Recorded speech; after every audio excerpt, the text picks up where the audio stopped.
कल क्या बताए थे तुम लोग को? एक आदमी ऑन कर लो।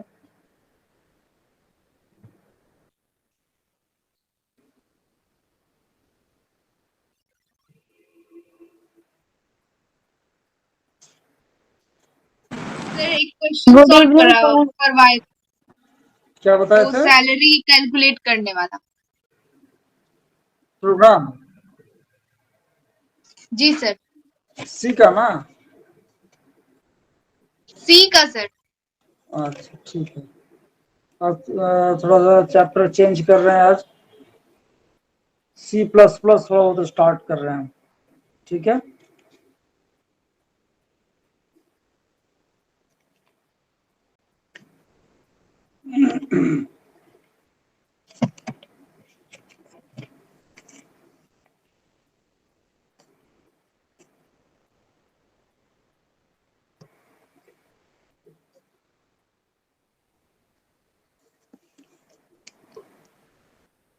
देखो व्हाट्सएप पे दो चीज भेजे हैं। Good evening sir. हाँ गुड इवनिंग। व्हाट्सएप पे दो चीज भेजे हैं। एक है ऑफ प्रोसीड्यूर ओरिएंटेड प्रोग्रामिंग और एक भेजे हैं कैरेक्टरिस्टिक्स ऑफ ऑब्जेक्ट या features of object oriented programming. मिला?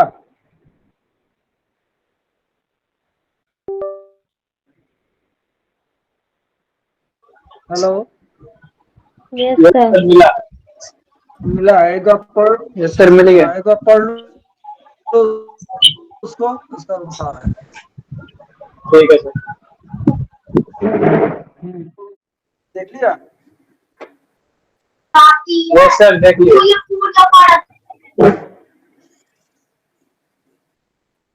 देखो अब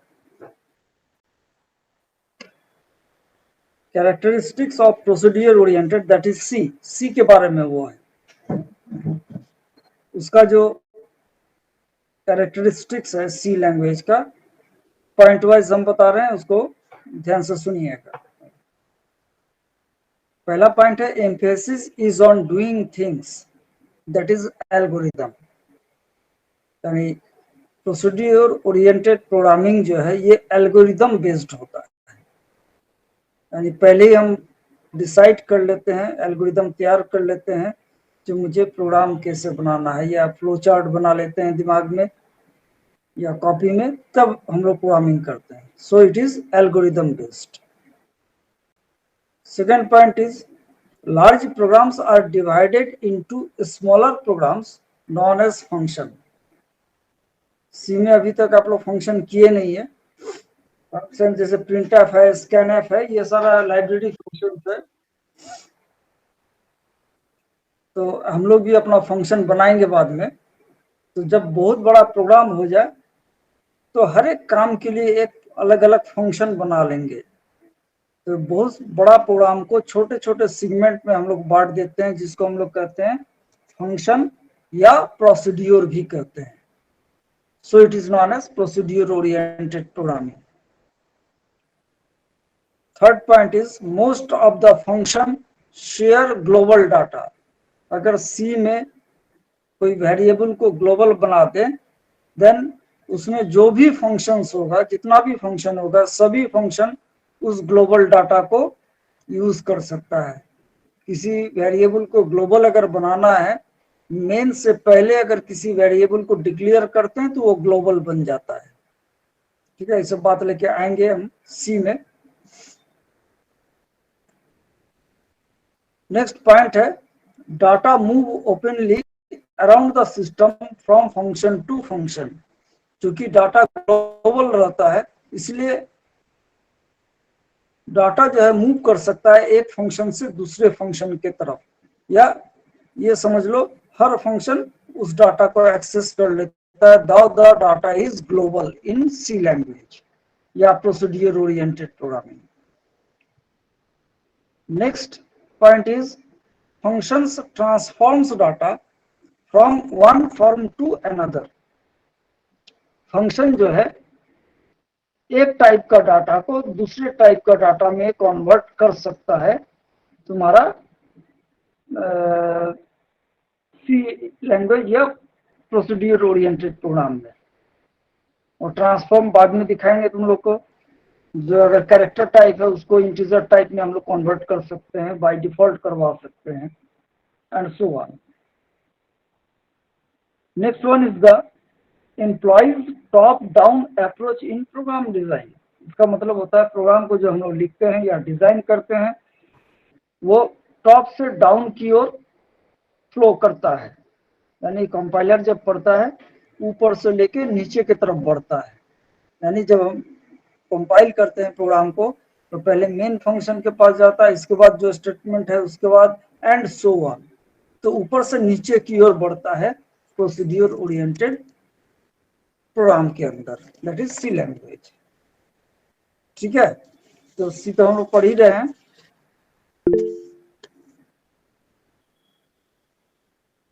हाँ ना, कुछ हो तो जवाब देगा उधर से जी। Yes sir. हाँ, कोई आदमी हो से रिस्पॉन्स करोगे, मैं तो लगता है जो साउंड ही नहीं जा रहा है मेरा। ठीक है सर। अब आओ ऑब्जेक्ट ओरिएंटेड प्रोग्राम। तो जैसे प्रोसीड्यूर लीनियर प्रोग्रामिंग है, बेसिक लीनियर प्रोग्रामिंग था, इसके बाद हम लोग procedure oriented programming C language पढ़ रहे हैं। नेक्स्ट टाइप का लैंग्वेज हो गया object oriented programming. Object oriented programming में कई दिन हम थ्योरेटिकल क्लास आप लोग का लेंगे, उसमें देखेंगे जो ऑब्जेक्ट है, जो नेचुरल लाइफ है, नेचुरल लाइफ से बिलोंग करने वाला सारा चीज होगा। तो अगर नेचर को थोड़ा बहुत भी जानते हैं तो आप ऑब्जेक्ट ओरिएंटेड प्रोग्राम को डिजाइन कर सकते हैं। तो ऑब्जेक्ट ओरिएंटेड प्रोग्राम का जो फीचर्स है या स्ट्राइकिंग फीचर तो बहुत सारा है, स्ट्राइकिंग फीचर जो है वो हम एक एक करके बता रहे हैं आप लोग को। पहला लिखा हुआ है emphasis is on data rather than procedure. यहाँ पे सिर्फ डाटा पे एम्फेसिस होता है ऑब्जेक्ट ओरिएंटेड प्रोग्रामिंग में, कोई प्रोसीड्यूर या फंक्शन पे ये एम्फेसिस नहीं होता है, यानी कि यहाँ पे कोई एल्गोरिदम नहीं होता है, बिना एल्गोरिदम का प्रोग्राम डिजाइन होता है।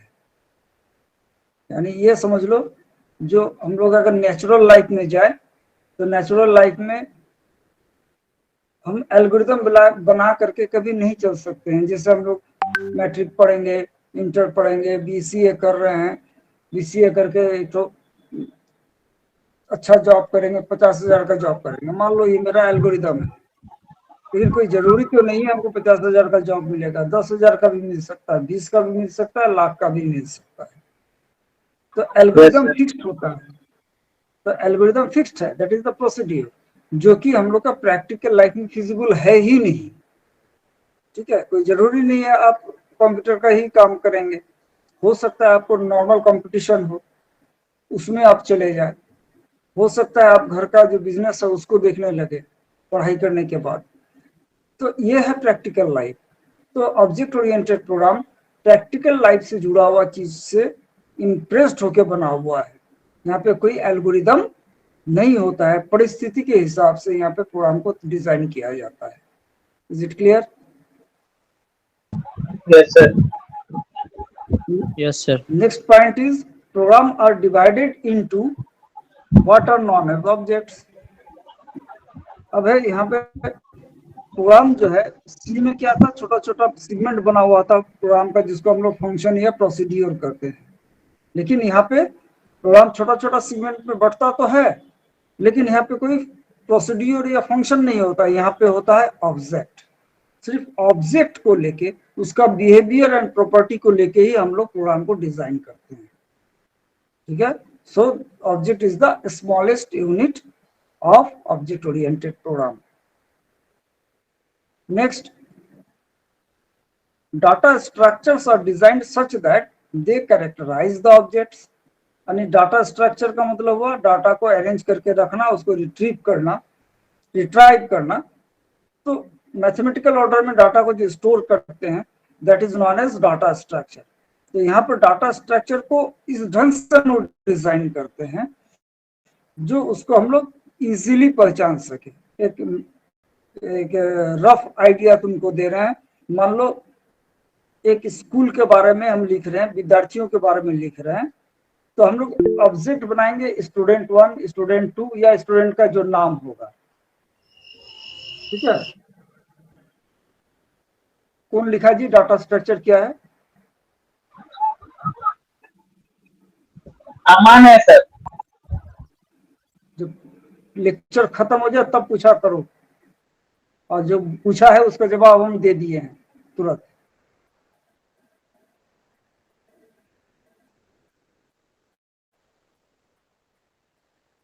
कहाँ पे थे फिर?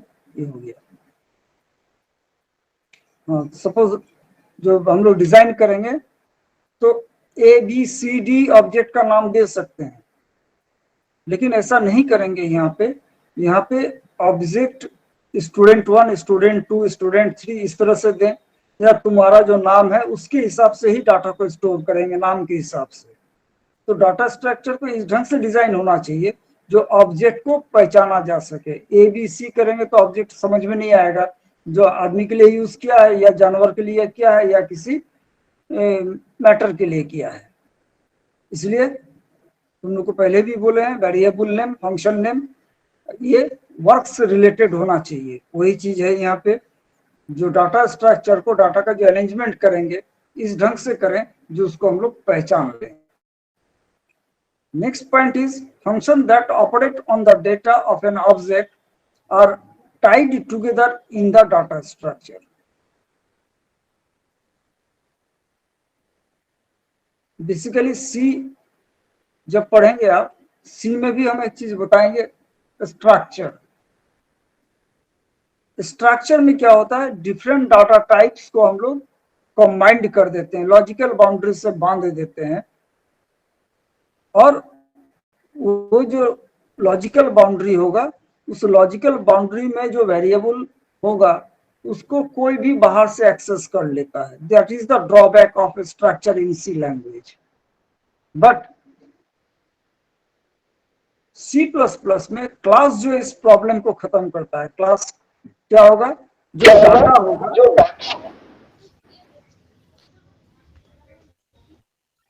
डाटा जो होगा, डिफरेंट टाइप ऑफ डाटा होगा, डिफरेंट डाटा को एक जगह कंबाइंड करेंगे, और उस डाटा से बात करने के लिए भी जो फंक्शन हम लोग यूज करेंगे उसी क्लास के अंदर डिफाइंड होगा। बाहरी कोई उसको एक्सेस नहीं कर सकता है। इन टोटल कहने का मतलब है, in C by default data is public, यानी anyone can access the data. But in C++ या object oriented programming, by default the data is private. Outside से आउटसाइडर वो एक्सेस नहीं कर सकता। ये सारा डिटेल्स नेक्स्ट क्लास में होगा, बहुत सारा कैरेक्टरिस्टिक्स है ऑब्जेक्ट या कंपोनेंट से, वो बताएंगे। तो यहाँ पे डाटा प्राइवेट होता है बाय डिफॉल्ट, और ऑब्जेक्ट प्रोसीड्यूर ओरिएंटेड में डाटा पब्लिक होता है। Next is data is hidden and cannot be accessed by external function. यहाँ पे डाटा, अभी जैसा भी बोले हैं पब्लिक और प्राइवेट का बात, तो जब प्राइवेट होगा तो ऑब्वियसली डाटा हिडन होगा, and cannot be accessed by external function. बाहरी फंक्शन उसको एक्सेस नहीं कर सकता है। सो ये समझ लो, तुम्हारे पास 10 रुपया है तो 10 रुपया तुम बाहर में नहीं रखते हो, टेबल पे नहीं रख देते हो। बाहर में रहेगा तो कोई भी उसको उठा लेगा, लेकिन वो पैसा हम लोग कहाँ पे रखते हैं, पॉकेट के अंदर रखते हैं, ताकि डाटा हाइड रहे। और पॉकेट में रहने से कोई भी जल्दी वहां से डाटा को हमारा नहीं निकाल सकता, मेरे परमिशन से ही वहां से डाटा को निकाल सकता है, पैसे को निकाल सकता है। This is the difference between public and private. जब पैसा को बाहर रख देते हैं हम लोग पॉकेट से निकाल के, then it is become public data, and जब उसको हम लोग उठा के पॉकेट में रख लेते हैं तो that is become known as private data. मेरे पॉकेट से जबरदस्ती या ऐसे भी कोई भी आदमी बिना पूछे उसको निकाल नहीं सकता, हमसे पूछ के ही निकाल सकेगा। This is the natural life concept and implemented into object oriented programming. Is it clear अभी तक जो बताए हैं? Yes, sir. ठीक, नेक्स्ट पॉइंट है, हाँ, तो पॉकेट के अंदर है तो ऑब्वियसली डाटा क्या होगा, हिडन होगा, बाहर से दिखाई नहीं पड़ता है, पर्स में रखते हैं, अलमारी में रखते हैं, तो data is hidden, but whenever it is necessary we can extract the data. External function या एंटिटी उसको एक्सेस नहीं कर सकता है without my permission. Next one, objects may communicate with each other through functions. देखो ऑब्जेक्ट जो है एक दूसरे के साथ नेचुरल लाइफ में कम्युनिकेट करता है। जैसे अगर हम लोग बोले हम लोग भी ऑब्जेक्ट हैं, whatever present in nature is an object, और वो ऑब्जेक्ट एक दूसरे के साथ कम्युनिकेट करता है। अगर ह्यूमन एक क्लास है तो हम भी एक ऑब्जेक्ट है, तुम भी एक ऑब्जेक्ट है, और हम दोनों एक दूसरे के बीच कम्युनिकेशन कर रहे हैं भाया द लैंग्वेज। लैंग्वेज को यूज करके हम लोग डाटा का कम्युनिकेशन करते हैं। ये नेचुरल लाइफ कॉन्सेप्ट है। जानवर भी करता है एक दूसरे के साथ कम्युनिकेशन, चाहे वो इशारा यूज करता हो या कोई फ्रीक्वेंसी निकालता हो। तो ये नेचर का कॉन्सेप्ट है, एक ऑब्जेक्ट दूसरे ऑब्जेक्ट के साथ कम्युनिकेशन करता है, लेकिन सी में ऐसा नहीं था।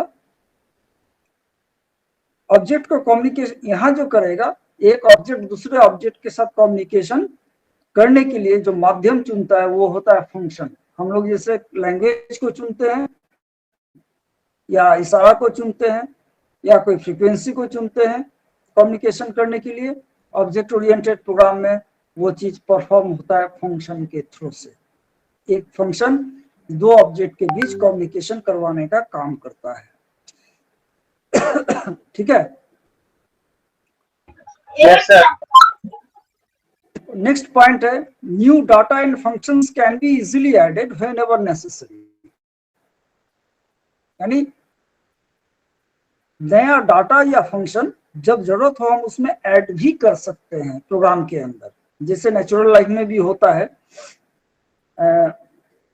जो चूंकि बोलेंगे इसमें कोई एल्गोरिदम होता नहीं है, नेचुरल लाइफ में भी कोई एल्गोरिदम नहीं होता है। जैसे सोचो समझो, हम अपना ही एग्जांपल तुमको दे दें। I am the student of pure science, physics chemistry and mathematics. तो मुझे फिजिसिस्ट होना चाहिए था या मैथमेटिशियन होना चाहिए था। मेरा हॉबी था कंप्यूटर साइंस, कंप्यूटर एप्लीकेशन, मैंने उसको हॉबी के लिए पढ़ा था और आज मेरा वो प्रोफेशन है। तो एल्गोरिदम था मेरा जो हम मैथमेटिशियन बनेंगे, लेकिन बन गए लॉजिक का काम करने लगे, कंप्यूटर पढ़ाने लगे, सिखाने लगे या सीख गए हम। तो हॉबी जो है मेरा नया चीज था, मेरा मेन था फिजिक्स केमिस्ट्री मैथ, हॉबी था कंप्यूटर एप्लीकेशन, मैंने अपने लाइफ में उसको ऐड कर लिया। ऐड करके करने से ऐसा नहीं जो वो एडिशनल रह गया, वो प्योर भी बन गया मेरे लिए। तो this is the concept of nature या नेचुरल लाइफ। इसी कॉन्सेप्ट को हम लोग ऑब्जेक्ट ओरिएंटेड प्रोग्राम में भी उतार सकते हैं। यानी व्हेनेवर इट इज नेसेसरी हम लोग नया डाटा या फंक्शन को ऐड कर सकते हैं अपने प्रोग्राम के अंदर। Okay, and the last one is the it follows bottom up approach in program design. कौन गधा भी आया है जी, हम बंद करेंगे। यानी इस पॉइंट का मतलब हुआ, सी में बोले हैं टॉप टू बटन। प्रोग्राम जो हम लोग लिखते हैं मेन फंक्शन ऊपर होता है और वहां से शुरू करता है और नीचे की ओर बढ़ता है कंपाइलर कंपाइल करते समय। लेकिन सी प्लस प्लस में या ऑब्जेक्ट ओरिएंटेड प्रोग्राम में बॉटम टू टॉप अप्रोच होता है। यानी मेन फंक्शन यहां भी होगा, लेकिन देखेंगे मेन फंक्शन होता है नीचे। तो प्रोग्राम जो लिखेंगे हम लोग, ये फॉलो जो होगा बॉटम टू टॉप। यानी जब ये कंपाइल करेगा तो पहले मेन, चूंकि मेन फंक्शन नीचे होगा तो पहले नीचे जाएगा, फिर आस्ते आस्ते ऊपर की ओर बढ़ता है। तो this is the program design of object oriented program. ठीक है, Yes, खाना sir. कुछ नहीं है। अब बोलो Yes, इसमें sir. क्या बोलो. पूछना है, procedure oriented and object oriented, इसमें क्या दिक्कत है? दोनों को डिफरेंशिएट जो किए हैं।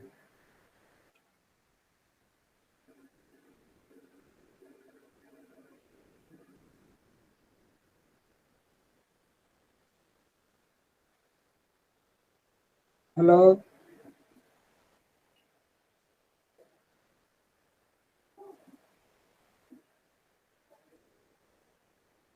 सर हमको नहीं पूछना है, बाकी सब तो आप बीच में यहाँ पे क्वेश्चन लिख के भेजता है, पूछोगे जब हम बोलते हैं इसका पूछना है, ठीक है।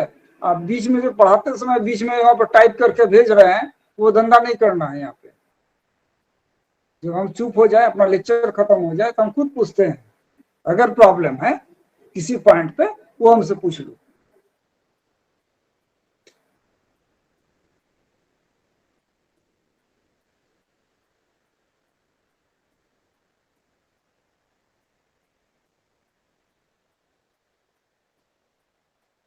नहीं हुआ, कुछ नहीं पूछना है, सब एक्सपर्ट हो गया है। नहीं तो भाईवा में भी हम पूछेंगे, जितना हम पढ़ाएंगे भाईवा में पूछेंगे। सुनिए, तो बेसिक डिफरेंस समझ में आ गया। एक कंप्लीट बेसिक डिफरेंस समझ लीजिए। Procedure oriented program algorithm based होता है, यानी प्रोग्राम का जो स्ट्रक्चर होगा वो हम पहले ही, प्रोग्राम बनाने से पहले ही डिसाइड कर लेते हैं। लेकिन ऑब्जेक्ट ओरिएंटेड, ऑब्जेक्ट मतलब नेचर होता है हमारा, नेचुरल लाइफ में ऐसा नहीं होता है जो हम पहले ही हर चीज को डिसाइड कर लें। जैसे आप छोटे होते हैं, हम भी छोटे रहे होंगे, माँ बाप ने डिसाइड किया होगा जब डॉक्टर बनेगा, इंजीनियर बनेगा, ये डिसाइड करके हम लोग चल बनेगा, वो डिसाइड करते हैं। लेकिन हम लोग बन भी सकते हैं और नहीं भी बन सकते हैं, नया चीज भी बन सकता है, मेरा अलग करिकुलम हो सकता है। तो ये नेचर है, यानी एल्गोरिदम से हम नहीं चल सकते हैं। लाइफ चलते जाएगा, उस समय हम लोग डिसाइड करते हैं जो हमको ये काम करना पड़ेगा परिस्थिति के हिसाब से। तो ये है ऑब्जेक्ट या नेचुरल लाइफ, ठीक है। और इसी कॉन्सेप्ट को प्रोग्राम में उतारा गया है, और जो प्रोग्रामिंग लैंग्वेज इस कॉन्सेप्ट को फॉलो करता है, that programming language is known as object oriented programming. और इसका बहुत सारा डिटेल है, इसमें 7-8 कंपोनेंट होगा, तो नेक्स्ट क्लास में आप लोग को डील करूंगा, ठीक है। Yes sir.